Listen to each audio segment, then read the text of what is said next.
Kunaya kwemvura zhinji koitika kugokwe kuona kunzi koda kuaffecta macelebrations eindependence zvanyaso kubuda pachena vanhu vaona kuti aiwa vadzimu panguva ino havasi kufara aiwa nezvinhu zviri kuitika munyika yeZimbabwe. Yes, they are celebrating the 45th independence yenyika yedu nyika yeZimbabwe, but vakarwira hondo zviratidza kuti vadzimu havasi kufara.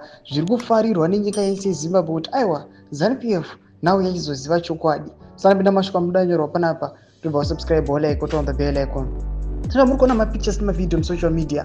Panapa tiina paendo yekozwa vanobuda vachiposta mapictures muchiona pauchena mavideo aiwa mazANU-PF leaders pauchena vakomana veitlive vachidirecta mota dzisafamba nemuroad nekuda kwemadhaka vachidziti aiwa ngadziende kunze kweroad dzifambireko kuti dzisanyura. Panapa mudanyi achiti kozwa gokwe info desk live updates.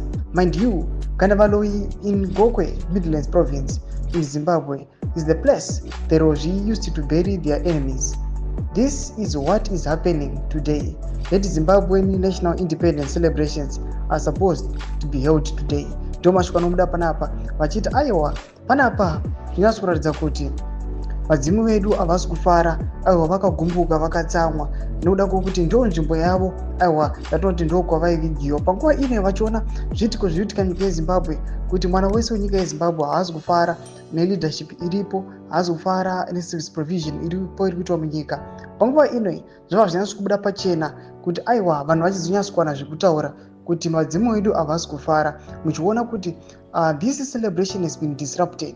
Even the leadership has been embarrassed. Kunyange zviri muri kuona vanani mangwana vari kuzama kutsokodzera pamasocial media handles avo and the likes vachiatakana nanafadzai maere vachinyaso kuudzwa chokwadi kuti aiwa panapa 45 years down the line makatadza kuisa kana rodhi zvaya kugokwe, nawo mamota vehicles ari kuva stuck.